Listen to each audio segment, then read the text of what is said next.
Hello बच्चों। हमारा प्रश्न दिया हुआ है, निम्न में से कौन सा यौगिक तीव्रता से निर्जलीकृत हो जाएगा। चार ऑप्शन है यहाँ पे, CH3CO COH और ये कंपाउंड, फिर CH3CO COH, फिर ये है, फिर CH3CO, फिर यहाँ पर एक CH2 है, फिर COH, CH2 CH3 CH2 CH2 CH2 COH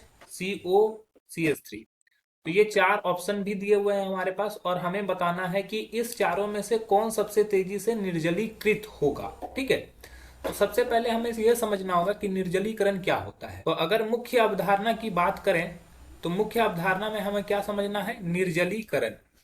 मुख्य अवधारणा हम लोग को क्या करना है, समझना है, निर्जलीकरण। निर्जलीकरण किसको बोलते हैं, जब जल के अणु निकलते हैं तो उसी को निर्जलीकरण कहते हैं। जल के अणु का निकलना, जल के अणु का निकलना क्या कहलाता है, निर्जलीकरण। ठीक है।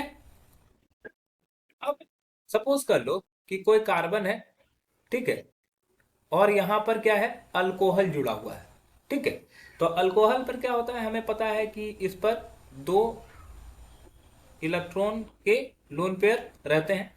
अब क्या होता है कि अगर पहले ये जल के अणु कैसे निकलेंगे इसको समझना होगा, तो पहले इस पे हाइड्रोनियम आयन बनेगा। ठीक है, H+ आयन यहां पर आएगा। हाइड्रोनियम आयन जब जुड़ता है इससे तो वो कुछ इस प्रकार से जुड़ जाता है, ये O है, O के साथ H जुड़ा हुआ है, तो ये हाइड्रोनियम आयन को इस पे जोड़ लेगा, जिससे O पर प्लस आयन आ जाएगा। फिर क्या करेगा, ये यहां से बॉन्ड ब्रेक कर लेगा, तो वो कुछ इस प्रकार से हो जाएगा, सी सी सी, और यहां से ये टूट जाता है, तो ये क्या होता है, ये कार्बन पर प्लस आयन आ जाता है। जब ये बॉन्ड ब्रेक करता है तो ये कार्बो धनायन बनाता है। ठीक है, तो निर्जलीकरण का जो रेट होता है, निर्जलीकरण जो होता है वो कार्बो धनायन के सीधा समानुपाती होता है, कार्ब धनायन के सीधा समानुपाती होता है। इसके अलावा निर्जलीकरण जो होता है सीधा समानुपाती होता है प्लस आई प्रभाव के। ठीक है, और सीधा समानुपाती होता है, सॉरी, यानी कि सीधा समानुपाती नहीं, ये व्युत्क्रमानुपाती होता है माइनस आई प्रभाव के।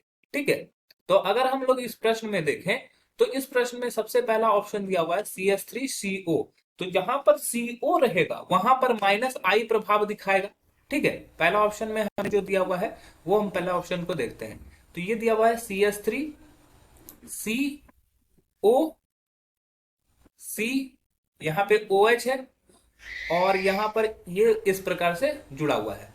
तो यहां पर ये जो है CO, वहां पर ये क्या करेगा, माइनस आई प्रभाव दिखाएगा।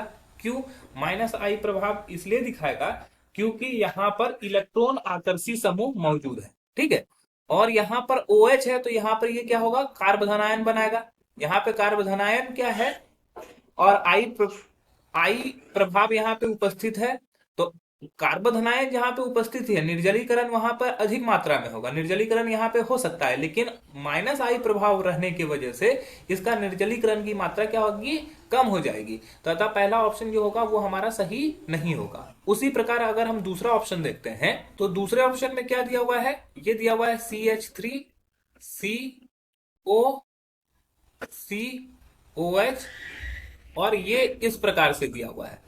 तो यहां पर उसी प्रकार ये हो जाएगा, माइनस आई प्रभाव यहाँ पे हो जाएगा, और यहाँ पे ये OH जुड़ा हुआ है तो कार्बोधनायन बनाएगा। तो यहाँ पर भी ये भी नजदीक में है, इसी वजह से इसमें क्या होगा, निर्जलीकरण की मात्रा जो होगी वो थोड़ा धीरे होगी। तो ये दूसरा ऑप्शन भी हमारा गलत हो जाएगा। अब हम तीसरा ऑप्शन देखते हैं। तीसरे ऑप्शन में जो हमें दिया हुआ है वो दिया हुआ है CH3CO, एक बॉन्ड यहाँ पे CH2 का छूटा हुआ है, तो हम लोग इसको बनाते हैं। ये कुछ इस प्रकार से दिया हुआ है CH3CO। ठीक है, इस प्रकार से है। तो अब यहाँ पे देखो, ये माइनस आई प्रभाव यहाँ पे दिखाएगा, और यहाँ पर दिखाएगा प्लस आयन। तो यहाँ पर ये जो कार्बन आयन है उसके दोनों तरफ यहाँ पे भी कार्बन है। ठीक है, और इधर भी कार्बन है, तो यहाँ पर माइनस आई प्रभाव किसी भी तरफ में नहीं पड़ रहा है। तो ये क्या होगा, निर्जलीकरण जो होगा वो निर्जलीकरण तेजी से करेगा, निर्जलीकरण दर तेजी से होगा।